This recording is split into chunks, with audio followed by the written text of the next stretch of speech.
Right now, as you are watching this video, millions of people across the United Kingdom are completely unaware that the government has just confirmed a major shift in pension policy for 2026. The Department for Work and Pensions has released an official clarification that changes the way pensions are calculated, paid, and accessed. And if you are a pensioner, if you are approaching retirement age, or if you have a loved one who depends on their state pension, this affects you directly. Not next year, not eventually, right now. The changes are already being rolled out and the clock is already ticking. Most people will find out about these updates only when they check their bank account and either get a pleasant surprise or a very unwelcome shock. But you are not going to be one of those people, because you are here, and in the next few minutes we are going to walk through every single detail of what the DWP has officially confirmed so that you know exactly where you stand, exactly what to check, and exactly what action you may need to take today. Welcome to UK State Pension with David, the channel where we cut through the government jargon, the confusing policy documents, and the endless small print so that ordinary people across the United Kingdom can actually understand what is happening with their pensions. I am David, and this is the place thousands of people come to every week when they want straight answers about state pension news, DWP updates, retirement planning, and everything in between. If this is your first time here, welcome. And please do hit that subscribe button before the video is over, because we publish updates like this one every single week and you do not want to miss what is coming next. Now, for those of you who are already part of our community here on UK State Pension with David, thank you for coming back. Today's video is genuinely one of the most important we have ever done on this channel, and I mean that. The DWP's official clarification on the new pension policy for 2026 is not a small administrative tweak. It is a significant set of changes that will affect millions of pensioners and future retirees, and we are going to cover all of it right now. To understand why these 2026 pension changes matter so much, you first need to understand what has been happening behind the scenes over the past couple of years. The state pension in the United Kingdom operates under something called the triple lock, which is a guarantee that the state pension will rise each year by whichever is the highest of three measures: average earnings growth, inflation as measured by the Consumer Price Index, or 2.5%. This triple lock has been the cornerstone of pension policy for over a decade and has been enormously important in protecting the living standards of retirees across England, Scotland, Wales, and Northern Ireland. However, there has been growing political debate about whether the triple lock is financially sustainable in the long term and whether the way it is applied is always fair to different groups of pensioners. The DWP has now stepped in with an official clarification that addresses several of the most contested aspects of how pension increases are calculated and applied, and what they have confirmed has both good news and some important nuances that every pensioner needs to understand.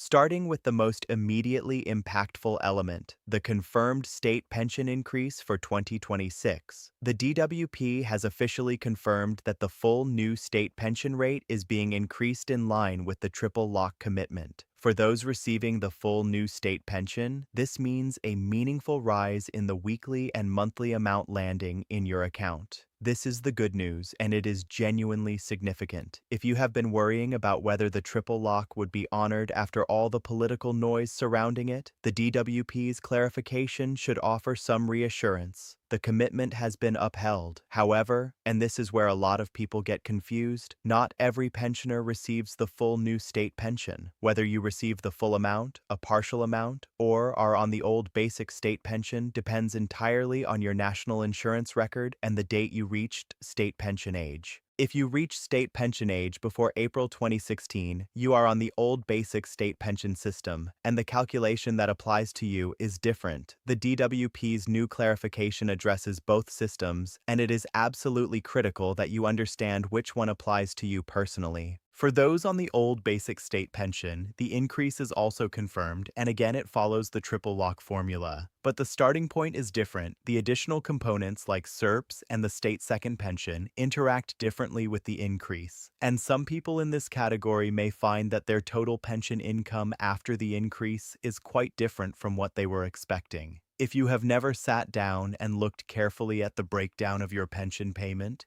the basic element, the additional element, and any supplementary payments, now is the time to do exactly that. You can find this breakdown on your pension award letter, through your personal tax account online, or by calling the pension service directly. Now let us talk about something that the DWP's official clarification has addressed in more detail than ever before, and that is the situation for people who have gaps in their national insurance record. Your entitlement to the state pension is built on your national insurance contributions. You need a minimum number of qualifying years to receive any state pension at all, and you need the full qualifying years to receive the maximum amount. For many people, particularly those who took time out of work to raise children, care for elderly relatives, or deal with long-term illness, there are gaps in their national insurance record that are quietly reducing their pension entitlement without them even realizing it. The DWP has now confirmed updated guidance on the deadlines and procedures for making voluntary national insurance contributions to fill those gaps. This is enormously important because the window for paying back certain years is not infinite. If you have gaps in your record from specific periods, there are deadlines after which you can no longer fill those years, and missing those deadlines means permanently losing pension entitlement you could have secured.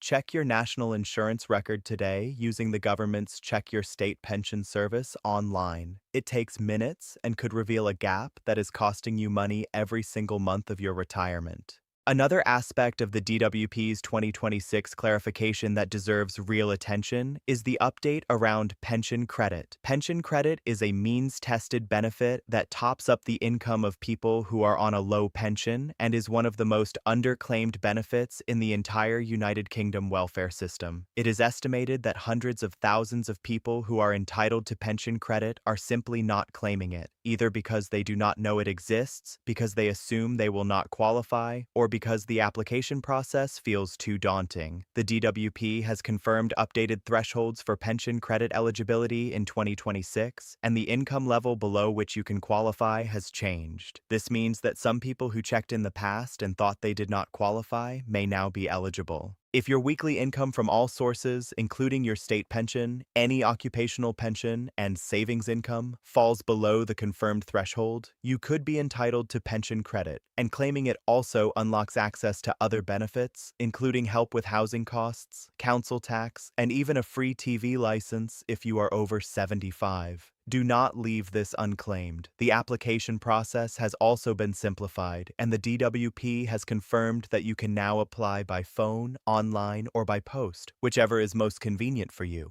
There is also an important update in the DWP clarification regarding the state pension age itself and future planned changes. While the current state pension age of 66 remains in place, there are confirmed plans for the rise to 67 that will affect people born on or after certain dates, and the DWP has released clarification on exactly how the transition will work and which birth years are affected. If you are in your 50s right now and planning your retirement timeline, this information is critical. Thinking you will retire at 66 when you are actually in the cohort that will have to wait until 67 is a planning mistake that can have serious consequences for your financial preparation. Look up your date of birth against the confirmed DWP schedule and make sure your retirement plans reflect your actual state pension age. Here is what you need to do right now after watching this video. First, go to the official government website and use the Check Your State Pension Forecast tool. This will show you exactly how much you are on track to receive and flag any gaps in your national insurance record. Second, look at your current pension award letter or access your payment details through your personal tax account to confirm the updated amount you should be receiving from the 2026 increase and compare it against what is actually landing in your bank. Third, if your income is modest, take 5 minutes to check whether you are eligible for pension credit using the government's free online calculator. And if you are eligible, apply without delay. Fourth, if you have gaps in your national insurance record, contact HMRC to find out whether voluntary contributions are still available for those years and what the cost would be. In many cases, paying to fill a gap delivers a return on investment that no savings account or investment product could ever match. And fifth, if any of this feels confusing or overwhelming, speak to the free government pension guidance service, PensionWise, which offers appointments specifically designed to help you understand your options without any sales pressure.